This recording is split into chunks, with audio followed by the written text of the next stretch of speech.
Rodrigo Ágrelo, primer candidato a diputado nacional por Encuentro Vecinal. ¿Cómo estás? ¿Cómo andas? ¿Bien? ¿Bien? Un gusto visitarte. No tenés cara de muy cansado todavía. Pero he andado, che. Has andado mucho. He andado mucho en la provincia y los barrios. Estoy contento. Estoy contento. He andado... Mira, tengo el entusiasmo que tenía a los 20 años. Pero me parece fantástico, fantástico. Claro, vos sos un experimentado militante, no sos grande de edad, pero tenés muchos años de militar. Claro. ¿A qué edad empezaste a militar, Rodrigo? Y habrán sido los 16 años. Ah, mira vos. ¿Siempre en la UCD? Y bueno, antes era el Partido Demócrata de Córdoba. El Partido Demócrata. Que fue el partido de Ramón J. Cárcano, claro. ¿no? Nada menos. ¿Y quién era el presidente del partido en esa época? El Mota Capdevila. El Mota de Capdevila. la Carlota. Empezaste en los 80. Sí, un político que murió 8 meses después de ser electo legislador. Y del cual guardo un recuerdo emocionado. Pero además muy inteligente y muy claro, ¿no? Muy inteligente y con un estilo de hacer política que era un ciudadano, un hombre cívico. Realmente era una escuela andar al lado de él. El Mota Capdevila, una figura del liberalismo cordobés en ese momento que pegó fuerte. El liberalismo, después vino Germán Cámara, fue toda una movida que después errores y circunstancias de la política se fueron diluyendo, digamos, ¿no? Y la UCD dejó de ser lo que era. Así es. Bueno, pero vamos a Encuentro Vecinal. ¿Cómo están? ¿Entrás, no entrás? ¿Cuál es tu objetivo? Bueno, eso lo va a decir la gente. El objetivo nuestro es pedirle a la gente una oportunidad para el año que viene, cuando se discuta la ley de legalización del aborto, estar ahí sentados para representar a los que no tienen voz, a los niños por nacer. Esa es la oportunidad que nosotros le pedimos a la gente. Macri dijo lo mismo ahora. Sí, lo ha dicho. Ojalá sea una cosa genuina, porque... ¿Imagina que es algo de campaña, Rodrigo? Bueno... La historia dice que hay un poquito de vaivenes en esta posición en él, y yo creo que la forma de asegurarse el tema es poner legisladores que defiendan la vida desde la concepción sentados en el Congreso de la Nación, porque el año pasado fue el Congreso de la Nación el que terminó rechazando la legalización del aborto en la Argentina. Es decir, que creo yo que quien quiera apostar a que la Argentina siga manteniendo la riqueza humana, que significa defender a los más débiles entre los débiles, podría muy bien apostar a una fuerza política que tenga en su base de sustentación este principio como un principio rector. ¿Vos decís que el tema del aborto se vuelve a discutir el año que viene? Absolutamente, porque hay una campaña nacional que está lanzada, porque hay un proyecto de ley de nuevo presentado que dice rápidamente 2 o 3 cosas. Primero, que el aborto lo puede exigir una menor desde los 13 años sin conocimiento ni consentimiento de sus padres. Segundo, que puede practicarse hasta el último día de gestación.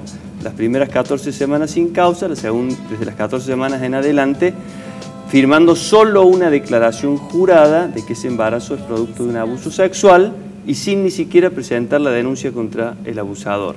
Y lo tercero, que el aborto, atención padres, que el aborto va a ser enseñado obligatoriamente como un derecho desde el jardín de infante hasta el término del colegio secundario, públicos y privados, de manera obligatoria. Es decir, los padres no vamos a poder oponernos, ni los maestros resistirse a enseñarlos, porque va a ser declarado de orden público. Es decir, ese va a ser el pensamiento oficial del Estado, el pensamiento único. Eso es lo que se va a discutir el año que viene en el Congreso. Mira, Rodrigo, yo sé que vos lo vas a entender, pero quiero ser muy respetuoso con los temas. ¿El Congreso no tiene otras urgencias? Bueno, yo diría que sí. El año pasado se gastaron 6 meses de energía cívica, la gente en las calles, los parlamentarios discutiendo, peleándose entre sí, de una manera intensísima. Si hubiéramos utilizado toda esa energía parlamentaria para dedicarse a resolver los verdaderos problemas de la gente, como por ejemplo la presión impositiva, la inflación, el endeudamiento público, etcétera, etcétera, seguramente tendríamos un país mejor. Pero hubo una decisión política de abrir este debate, y si esa decisión política vuelve, tenemos que estar sentados ahí para sentar nuestra posición. Rodrigo, ¿vos pensás que el resultado de la elección está terminado? ¿O bueno, que Macri todavía tiene un margen? Ver, nosotros estamos mirando la política de Córdoba, que es como una especie de isla en el comportamiento electoral. Habría que ver qué piensa un ciudadano de La Matanza, qué piensa ese 40% de ciudadanos que están en la provincia de Buenos Aires y que viven realidades muy distintas a las nuestras, ¿no? Hay que ver cómo viven la crisis ellos, qué expectativas tenían de este gobierno y qué piensan. Bueno, esa gente lo votó a Alberto Fernández mayoritariamente en las Claro, y cuál es la concepción que tienen del comportamiento del gobierno anterior. Claro, nada está jugado definitivamente. Ahora, creo que podemos convenir en que es una elección muy difícil para el gobierno dar la vuelta. Es una elección muy difícil. Está bien. Ustedes, digamos, se proponen como ser un nexo, arrimarse, acercar, porque digo, es muy difícil no tener un candidato presidencial, digamos, propio, digamos, establecen contactos para que acompañar esas boletas en el caso de que haya electores de ustedes. Es una situación, para mí, estimulante. Personalmente Está bien, es una forma de mirar, digamos, la situación. Me parece que una campaña en la cual uno tiene un candidato a presidente le permite mostrar a un partido cuáles son sus fortalezas, primero. Segundo, tenemos la posibilidad, como no tenemos compromiso con ningún futuro presidente, la posibilidad de controlarlo ese presidente. Es decir, quien fuere, nosotros le vamos a pedir cuentas de lo que hace, como hace García Elorrio en Córdoba. Esa es un poco la escuela nuestra, pedirle rendición de cuentas al poder. Antes de pasarle a los chicos, pero tienen que agilizar o darse con más frecuencia el corte, cosa que es algo complicado. Llevamos un interesante corte, che. Vos sabés que Aurelio sacó muchos votos producto del corte en la elección general del 12 para gobernador y diputados. Y en la última elección nosotros sacamos una cantidad de votos equivalente. Si vos agarrás el Chateau Carreras y lo llenás de gente, no entra la totalidad de nuestros electores. Es decir, que ha habido mucha gente... ¿Cuántos lo votaron? 50.000. 50.000. Es decir, que hubo mucha gente que no solo votó por Encuentro Vecinal, sino que eligió. Es decir, se tomó la tarea de cortar una boleta, elegir un presidente y poner la boleta también de Encuentro Vecinal. Preguntan mis compañeros. ¿Qué tal? ¿Cómo te va? Hola, Joel. Pienso, y te vuelvo a traer al tema del aborto, recuerdo una entrevista con nosotros el año pasado y uno de tus argumentos era que ese Congreso, que todavía está en ejercicio, no estaba legitimado para votar esta cuestión porque cuando fueron elegidos los diferentes legisladores no era un tema de campaña. Este Congreso que se viene, se cambia la integración ahora a fin de año.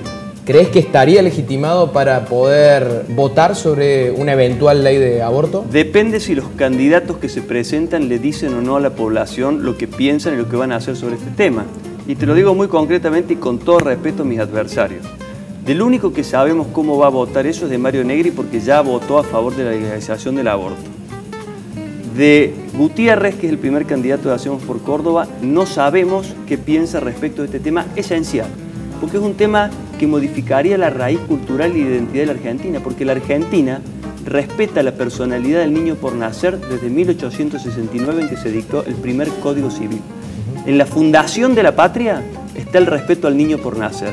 Ahora, Gutiérrez no ha dicho lo que piensa. ¿Qué va a hacer? ¿Va a llegar al Congreso sin decir lo que piensa? ¿Disimulando su pensamiento? De Mario Negri, que creo que es una buena persona, con la que no coincido, por lo menos tenemos su voto el año pasado que dice que está a favor de la legalización del aborto. Lo leal es decir lo que se piensa. Bien, Rodrigo, ¿qué tal? Buenos días. Hola. Quienes, bueno, venimos siguiendo el trabajo que hace Aurelio, que haces vos, se sabe que la postura del aborto no es una postura política, sino que es de convicción realmente y de valores que tienen ambos. ¿Qué sensación te da cuando en base a esto diferentes partidos empiezan a tomar posturas de acuerdo a lo que dan las encuestas o acuerdo a lo que tal vez la grieta ayuda para la próxima elección? Me agarra un nudo en el estómago. Me parece una falta de lealtad, me parece una especulación desleal con la gente. El aborto es violencia contra la mujer y a veces contra dos mujeres, contra la que se lo practica y contra la niña que está en el seno materno, que pierde la vida. Es violencia contra la mujer. Entonces digo yo, ¿hay derecho a que en un tema de semejante magnitud humana y cultural nos quedemos callados o andemos acomodando nuestra posición al vaivén de las encuestas? Yo creo que no. Yo creo que lo leal es decir, y hay gente, fíjate vos, que a nosotros nos vota. Te voy a decir algo. Aurelio García Elorrio, el 29% de las personas que lo votó en la última elección está a favor del aborto. pero ¿sabes qué saben? Esas personas saben que pensamos esto y que lo decimos, y eso es parte de una forma de proceder en política. Es la forma de proceder en política. Y bueno, otros sabrán y darán sus explicaciones de cómo proceden. Nosotros estamos a favor de la vida, de la concepción. Y esa es la posición que mantendremos en el Congreso. Está suspendido en este programa García Lorrio. ¿García Lorrio? Sí, sí. Él sacó la amarilla. Protagoniza incidentes detrás de cámara. Protagoniza actuaciones casi muy histriónicas.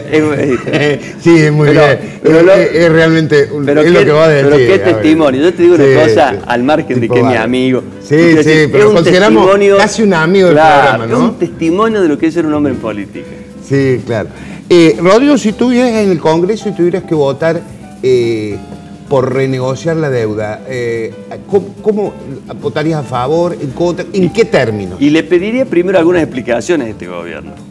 Sí, bueno, pero ya va a estar... claro. No es más este gobierno. A ver, bueno, a este gobierno o al que venga pediría explicaciones de cómo se toma la deuda. Porque acá nos dijeron que la deuda se tomaba para solucionar el problema de la inflación. Y ahora tenemos la deuda y la inflación. ¿En qué quedamos? Y la plata se la gastaron. Y la plata se la gastaron y se utilizó la mayor parte de la plata para financiar fuga de capital. Es decir, que la Argentina paga intereses para financiar fuga de capitales. Por eso han puesto esta especie de cepo ahora que se puede comprar un tope de $10.000 por persona o por sociedad. ¿Vos crees eso que eso fue un alivio para permitir que el país no terminara de estallar? Bueno, el país, a ver, no tomó las decisiones correctas en su momento, que es hacer un gran acuerdo nacional que redefine a la Argentina como nación. Macri tenía la posibilidad de hacerlo en el 2017 después de ganar sus elecciones. Lo puso fuerte eso, el que debe convocar es el que está fuerte. Y entonces, para hacer reformas que permitan a la Argentina mirar el mediano y largo plazo en un mundo integrado, se necesita mucha espalda política. Macri debió, me parece a mí, llamar a hacer una convocatoria para juntar fuerza política para encarar las reformas que la Argentina necesita y sin embargo, una de las cuales es la del gasto público. Si vamos a seguir gastando alocadamente, porque estamos usando la tarjeta de crédito hace 70 años en la Argentina. Es un día, si una familia hace eso toda la vida, un día le llega la cuenta. Y a nosotros nos llegó la cuenta. Entonces, pienso yo que de algún modo este gobierno ha continuado un proceso histórico económico de la Argentina que es gastar más de lo que se tiene. Para redefinir hay que ponerse de acuerdo. Y te doy un solo ejemplo. Vos me dirás cuándo corto. Un solo ejemplo. Hace unos días el presidente pierde las PASO. Su primera reacción es eliminar el IVA a los productos básicos de la canasta familiar. Automáticamente 18 gobernadores saltan y dicen, no, pare, no baje el IVA. Porque perdemos recaudación. Perdemos recaudación. Entonces todo quedó al revés. Quedó dado vuelta todo. Entonces, ¿por qué? Porque esto es como la casita de los naipes. ¿Te acuerdas cuando jugábamos la casita de los naipes? Vos le sacás un naipe a la casita y se te cae toda la casita. Entonces, si no redefinimos en un acuerdo nacional donde perdamos esta emocionalidad que tenemos los argentinos, que es creer que el otro es el malo y nosotros somos el bueno, y tenemos toda la razón y el otro está todo equivocado, si nos sentamos a redefinir las prioridades, vamos a encontrar en dónde estamos dilapidando y en dónde tenemos que hacer una inversión para que los pobres salgan de la pobreza y para que la clase media deje de pagar los alevosos impuestos que está pagando la Argentina.